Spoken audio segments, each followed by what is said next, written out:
All right, so that will be the statement. Autonomous vehicles, one that take complete control and have the best chance to succeed. Regular automobile dealerships, which are franchises, where they can compare features with regular automobiles. Okay. All right.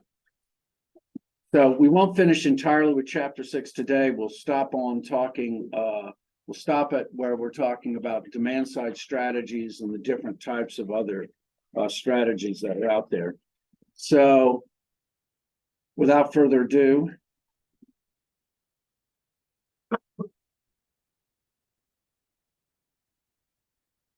let us move talking on about retail positioning strategies. So we talked about cost side strategies on Tuesday. We're going to talk about demand side strategies today. We'll talk about a taxonomy of retail positioning strategies, which are the mix of totally online, direct selling, and then hybrid ones, which would be considered the model of today, which are brick and mortar stores that are accompanied by online stores. And that will be it. Oh, by the way, next Thursday, I will not be in. Okay. We will not have class next Thursday. I'll go ahead and post that, but I want to go ahead and make sure we say it now. Okay. So we talked about cost side strategies. We talked about GMROI, GMROL, and GMROS. And we talked about how those can help us to achieve success in retail. And the truth is, we'd love to be able to have a high margin, high turnover, low cost kind of situation. But the fact is that the real world doesn't provide us with those things. And we need to have more than one particular strategy. We need to be able to not only control costs, and it's a bad word of marketing to talk about, but we also want to be able to talk about demand. And that's the other side of this. And the demand side positioning strategies, surprise, surprise, are the service outputs that we've talked about before. So this is just going to be kind of a refresher for you, right? We're going to talk about those positioning strategies. We'll go through them one at a time. Each one has a slide as well, and talk about them in a little bit broader perspective. So, of course, we know bulk breaking, and bulk breaking is generally the provenance of retail strategy. Manufacturers like to sell in massive quantities.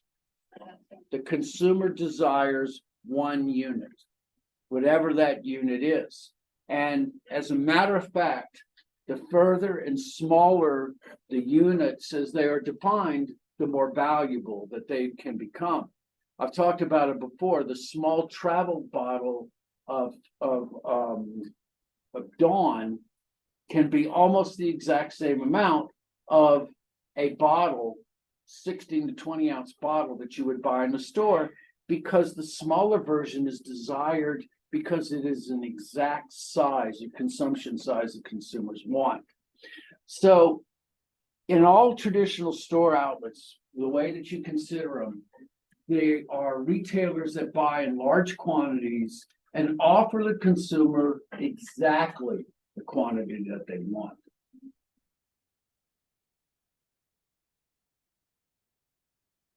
Retailers that are warehouse stores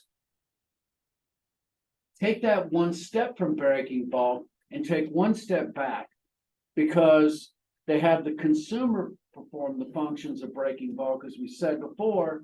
And as chapter 1, I said from the very beginning, the consumer performs channel functions, and one of those is breaking bulk.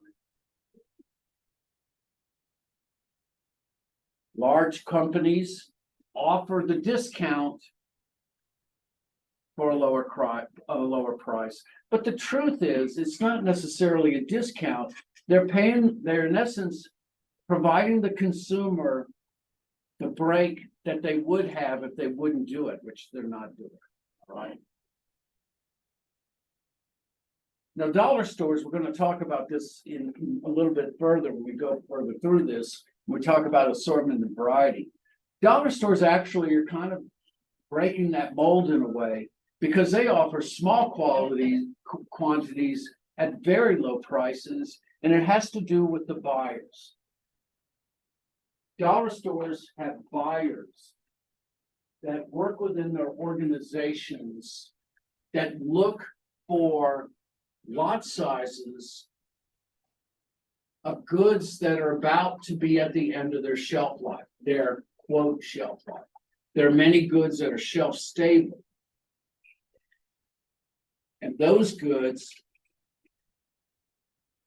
can be bought in perpetuity. As a matter of fact, we'll talk about this on Tuesday, that there are many goods that are sold in massive amounts of sizes, and they're given substantial discounts because of what they buy. And yet Campbell soup, 40% of all Campbell soup is sold within a 6-week time frame.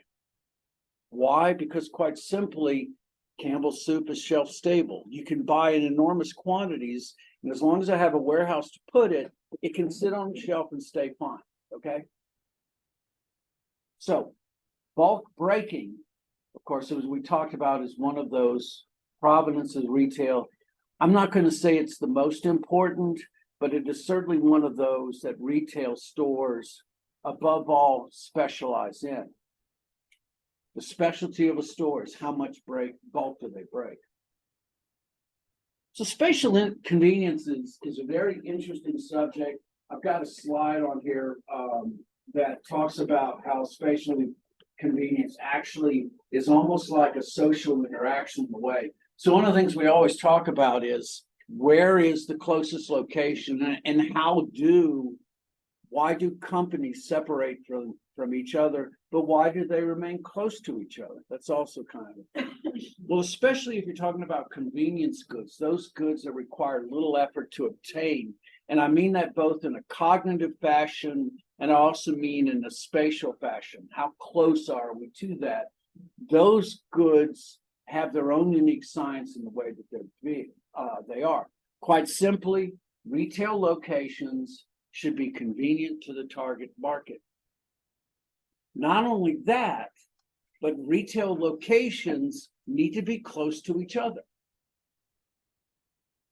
Now, one of the things that you might think is, why don't we spread them out? Well, I have a little film to kind of show you the theory, how this has evolved over 100 years, and it's amazing that the theory still holds up, all right? Now, the balance of those vary across consumer segments, the changing demographics, lifestyle trends. It's not surprising or unusual that Dollar General wants to be all by itself. It's an island store, and so it wants to be in literally island locations, and they don't want to be in towns, they want to be between towns. Now, Walgreens, they seek out locations that are convenient, but they also seek out locations that are near each other. So this whole theory has all been evolved since 1927, and it is by, let's see, where is my...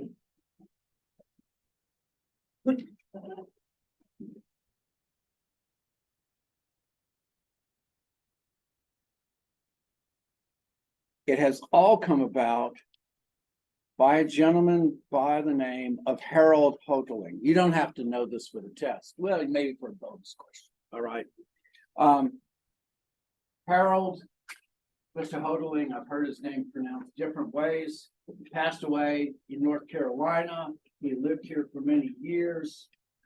He came up, he is famous not only for his retail information, but also as a mathematician. And if any of you are any of the science fields like physics or chemistry professors bow to the mathematicians. And so do we if you're in marketing research. These individuals are the geniuses when it comes to research. So he came up with this fascinating discussion on how people place locations near each other, and it is very much a social science. So Let me kind of bring this up to show it to you.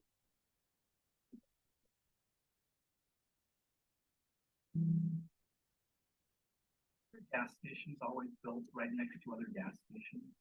Why is it that I can drive for a mile without finding a coffee shop and then stumble across three on the same corner? Why do grocery stores, auto repair shops, and restaurants always seem to exist in groups instead of being spread evenly throughout a community? While there are several factors that might go into deciding where to place your business, clusters of similar companies can be explained by a very simple story called Hotelling's model of spatial competition. Imagine that you sell ice cream at the beach. Your beach is 1 mile long and you have no competition. Where would you place your cart in order to sell the most product? In the middle. The 1/2 mile walk may be too far for some people at each end of the beach, but your cart serves as many people as possible. One day you show up at work just as your cousin Teddy is arriving at the beach with his own ice cream cart. In fact, he's selling exactly the same type of ice cream as you are. You agree that you will split the beach in half. In order to ensure that customers don't have to walk too far, you set up your cart a 1/4 mile south of the beach center, right in the middle of your territory. Teddy sets up a 1/4 mile north of the center in the middle of Teddy territory. With this agreement, everyone south of you buys ice cream from you. Everyone north of Teddy buys from him, and the 50% of beachgoers in between walk to the closest cart. No one walks more than a 1/4 mile, and both vendors sell to half of the beachgoers. Game theorists consider this a socially optimal solution. It minimizes the maximum number of steps any visitor must take in order to reach an ice cream cart. The next day, when you arrive at work, Teddy has set up his cart in the middle of the beach. You return to your location a 1/4 mile south of center and get the 25% of customers to the south of you. Teddy still gets all of the customers north in Teddy territory, but now you split the 25% of people in between the two carts. Day 3 of the ice cream wars, you get to the beach early and set up right in the center of Teddy territory, assuming you'll serve the 75% of beachgoers to your south, leaving your cousin to sell to the 25% of customers to the north. When Teddy arrives, he sets up just south of you, stealing all of the southerly customers and leaving you with a small group of people to the north. Not to be outdone, you move 10 paces south of Teddy to regain your customers. When you take a midday break, Teddy shuffles 10 paces south of you and again steals back all the customers to the far end of the beach. Throughout the course of the day, both of you continue to periodically move south towards the bulk of the ice cream buyers until both of you eventually end up at the center of the beach, back to back, each serving 50% of the ice cream hungry beachgoers. At this point, you and your competitive cousin have reached what game theorists call a Nash equilibrium, the point where neither of you can improve your position by deviating from your current strategy. Your original strategy, where you were each a 1/4 mile from the middle of the beach, didn't last because it wasn't a Nash equilibrium. Either of you could move your cart towards the other to sell more ice cream. With both of you now in the center of the beach, you can't reposition your cart closer to your furthest customers without making your current customers worse off. However, you no longer have a socially optimal solution, since customers at either end of the beach have to walk further than necessary to get a sweet treat. Think about all the fast food chains, clothing boutiques, or mobile phone kiosks at the mall. Customers may be better served by distributing services throughout a community, but this leaves businesses vulnerable to aggressive competition.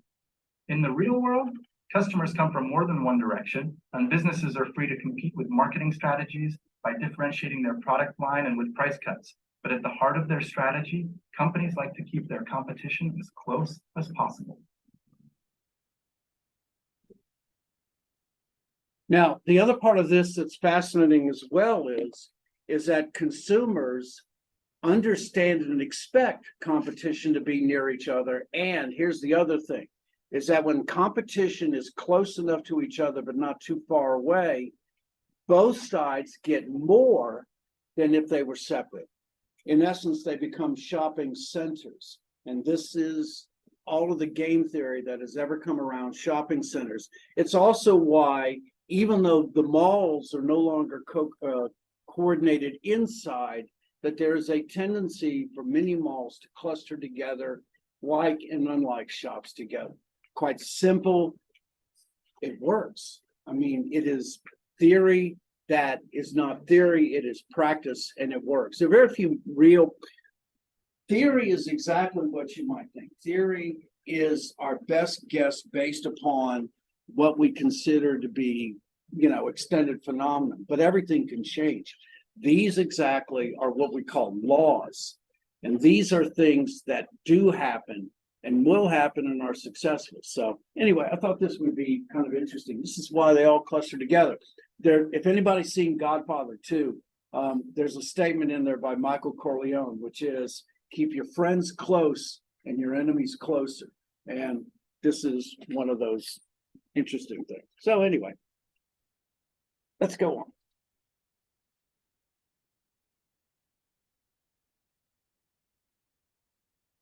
So waiting and delivery time. As we talked about before, consumers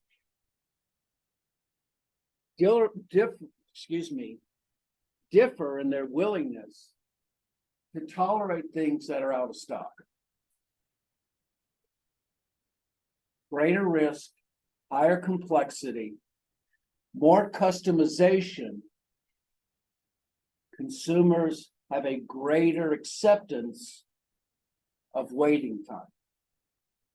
I have an artificial hip. I had to have my hip replaced 3 years ago. But before that, for 3 years, I was unable to sleep in a regular bed. I had to order a chair, a special chair that I could sleep in. And it took about 6 months to get it. I was very happy to get it. But because of its uniqueness and specialness, I was willing to wait. Staples, however, consumers are not. Consumers expect staples to be in-house. Staples are goods you buy every day. Eggs, milk, bread, butter. Those are the things not only that are important for stores to stock, but they're loss leaders as well. In other words, you're willing to make little or no money on those so that consumers will come in and do the rest of the shopping. Furniture is kind of interesting because furniture, I was reading an article about furniture companies now that are much more in tune with building custom things for customers instead of producing to have them sold.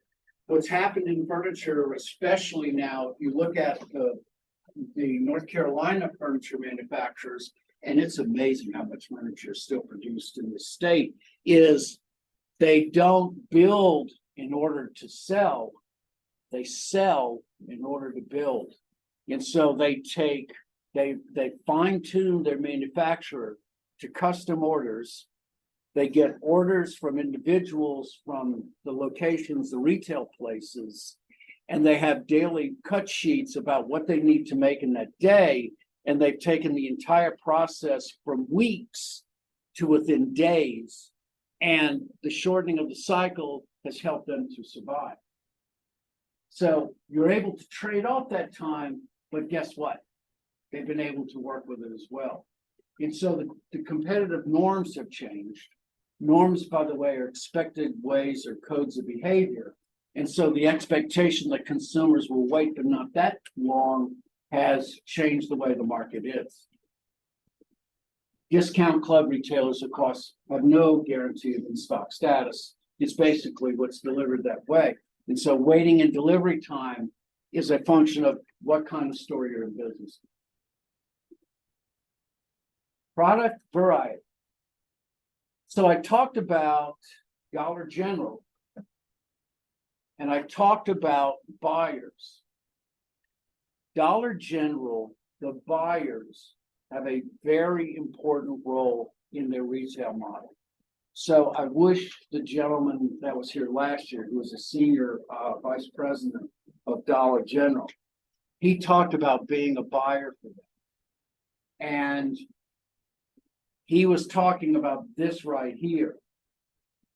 Dollar General succeeds many times in generating profits through their trade deals and their allowances than they earn through the merchandising. So what does that mean? Dollar General buyers will go to large warehouses that have a certain selective amount of inventory that has been almost at that edge of shelf life. A smart buyer will go in and say, I will buy the entire lot, even the 30% of there that I don't normally stock on my shelves, if you give me a bargain. And through those trade allowances, and he stated this, Dollar General will make more money off of that than they will actually in the merchandising in the regular stores. Plus, what it allows Dollar General to do is to expand their merchandise into some seasonal areas that they wouldn't necessarily perform in. So as I've said, variety is the breadth of the product lines. How many different mayonnaise, mustard, ketchup, relish, all of those. And then assortment is the depth in a particular product line. So in mayonnaise, you have Miracle Whip, you have Dukes, you have Blue Plate, you have a bunch of those, all right? Now, retailers will purposely narrow to appeal to a particular group. Steel tool distributors or retailers who are exclusive dealers are not just simply that way to be on the cheap.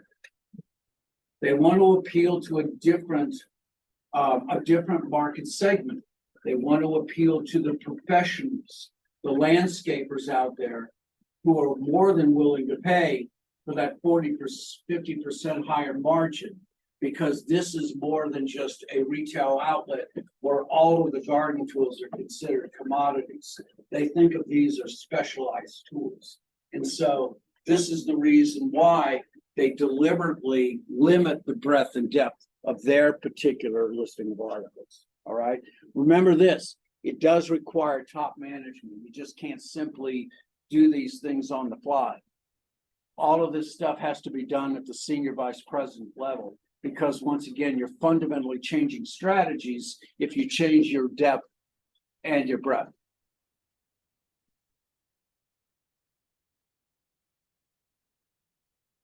So, retailing is perhaps the most labor-intensive industry in the world. This also adds into professional selling. Professional selling is 40% more expensive than any of the mass media's one-to-many or whatever, and yet professional selling is thriving as a profession. Our professional selling, Dr. Guy has been doing it now for 8 years or 9, and we haven't had a single student that's in that group who hasn't left the university with a job before they ever graduate. That's how valuable it is. Labor is considered part of what's known as the sales, general, and administrative expenses. It's the cost of keeping the salespeople on the floor. Now, how much, all right, how much of what the salespeople do also is defined with your specialty. And so if you're the Gap, if you're Nordstrom, or if you're Dollar General and Apple, which is on completely different sides of the spectrum, you provide a service, but it's all wrapped around who you are as a corporation. You have to identify the consumers, how much they're willing to assume. Anybody who comes into Dollar General never expects somebody to come from behind the counter and help them. However, if I go into an Apple store, I do expect some kind of super expertise. However, it's interesting because I was reading through some Reddit chats and trying to get somebody who's off the shelf or on and up in an Apple store is impossible. You have to schedule. So there's support and there's support. You know, customer service is, as I've said before, is that one narrowly defined thing that if you're a market of commodities where no goods are different from the other, if you can show yourself experience in customer service, then you can not only survive and exceed. Footsloggers has more than one store. Footsloggers is a very niche market. but the individuals who are in Foot Lockers are not just salespeople, they're enthusiasts themselves. And that's what drives their success.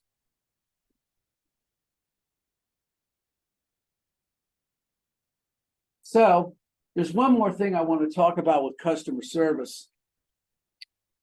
So think about who you think are at the number one when it comes to customer service. And I was just, once again, I was looking these things over, and I happened to stumble across Forbes' top 10 brands for excellent customer service. And here is the list, number 1 through 4. Does any name up there surprise you? Walmart. Yeah, Walmart. How does Walmart get there? Walmart in the last 6 years has done something twice that has raised their customer satisfaction level by 20%. They've done it twice. They've given all 2.4 million employees a pay raise. They did it twice. And isn't it amazing that if you have happy employees, you have happy customers? Kind of goes with it, doesn't it? All right. And yes, Walmart is there, if you can believe it. Walmart is ahead of Target. How does that happen? All right. Well, it does. And what's even more interesting is the number one in customer satisfaction. Where's the Amazon retail stores? They're nowhere. Everything done in Amazon is done online. And yet they have the number one customer support. And this happens because Amazon has invested enormous amounts of money into doing things like their automatic online return system, which I think is genius. Walmart, let me also say this in terms of customer service, in terms of their value. Walmart, other than software that's been opened, will take back anything within 30 days, no questions asked. And the other thing, how many ways can you get back your money at Walmart? Has anybody done a return?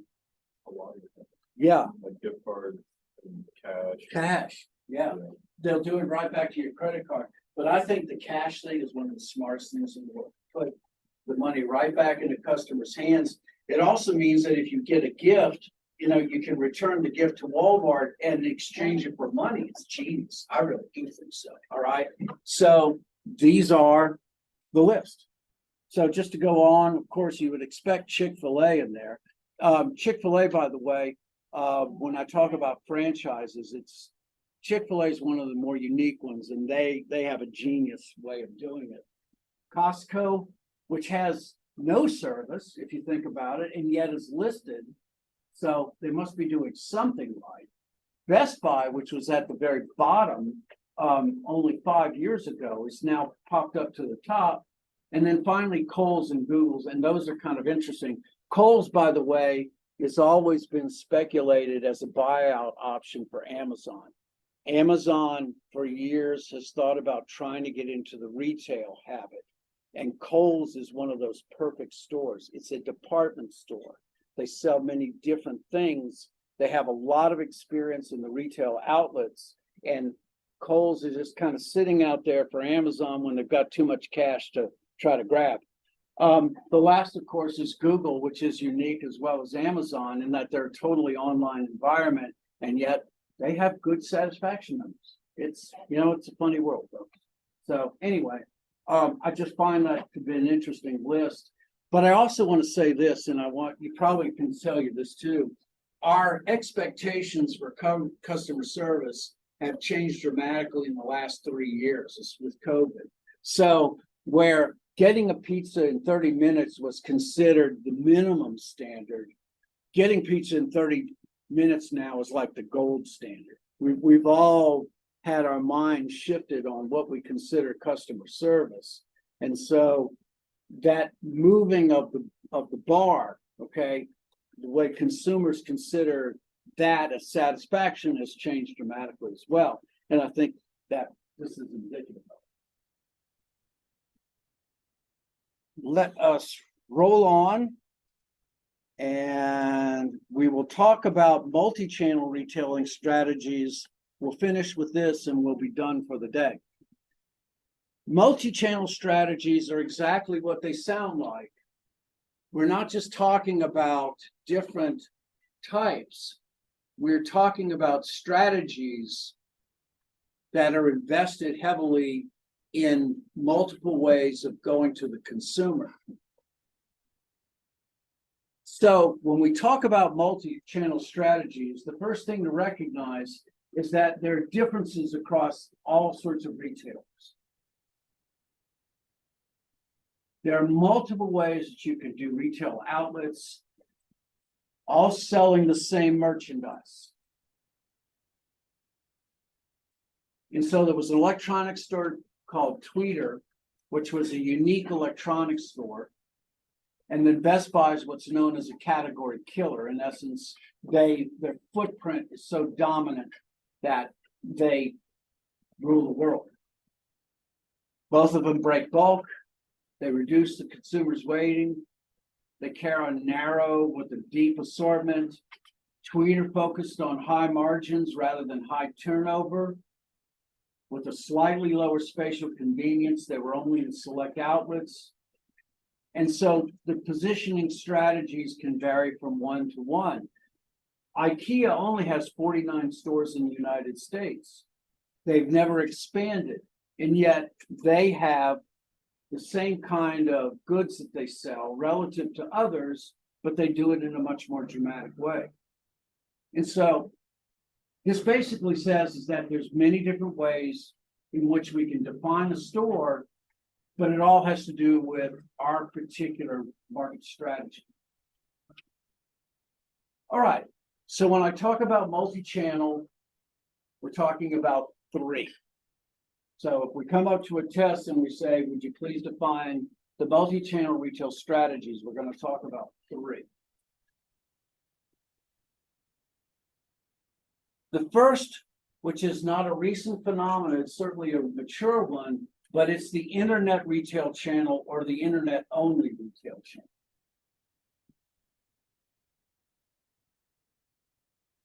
The internet only retail channel is that their location exists only on the internet and has nothing else. That's where Amazon originally came from.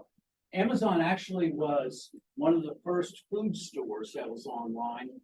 They tried it in San Francisco. There was another one in San Francisco as well that bottomed out. Amazon found a way to succeed. And one of the ways that they did it is once they built the model, they realized that this theoretically can work for anything.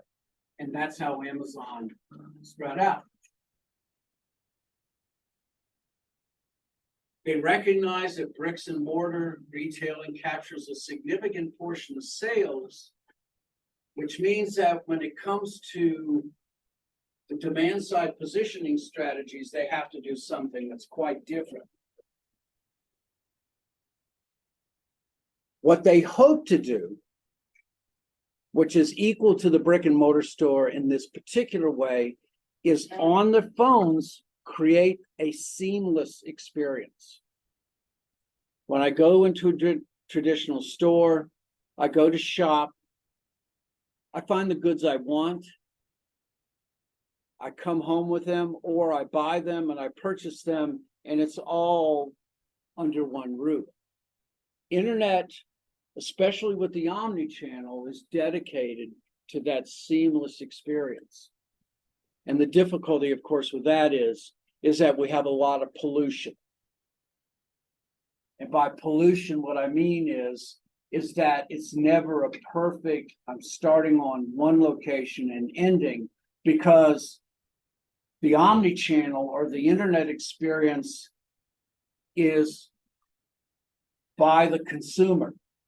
The consumer initiates everything.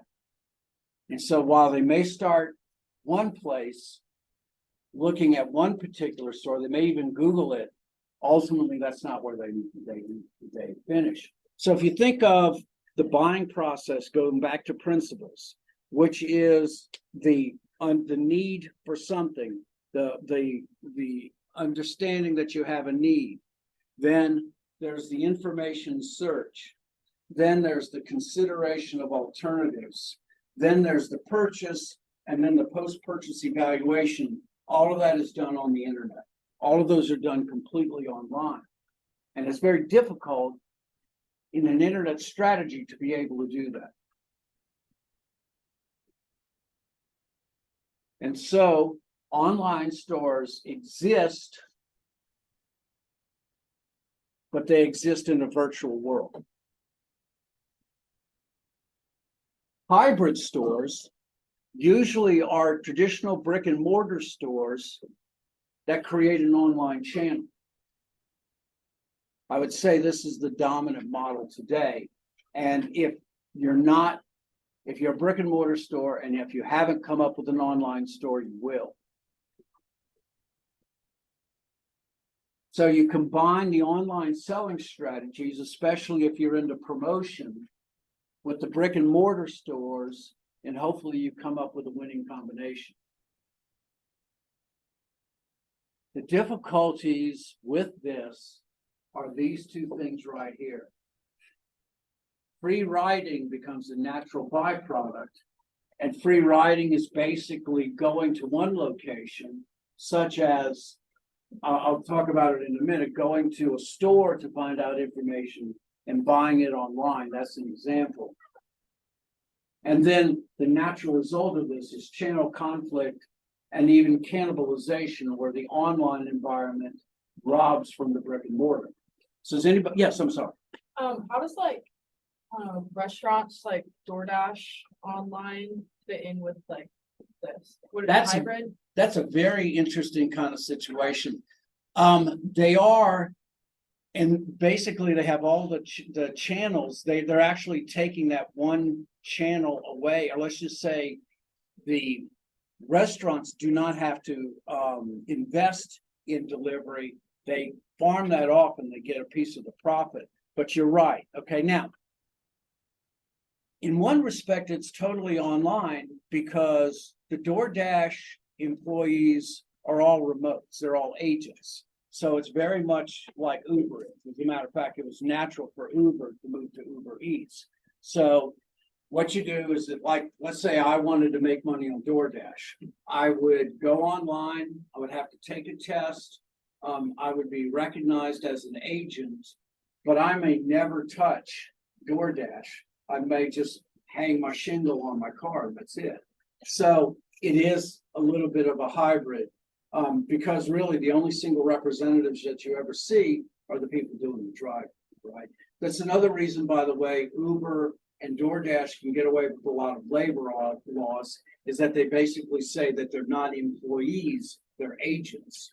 And so they don't have to fill out 401ks or any of that other part, okay? There's still a lot of fighting going on. That's a good question. So has anybody ever heard of Callaway clubs? Have you ever played with them? Yeah. Do you have them? I'm just curious. Yes. I used to. I don't have any anymore. Did you buy them from new, or did you? No, I got them used. Okay.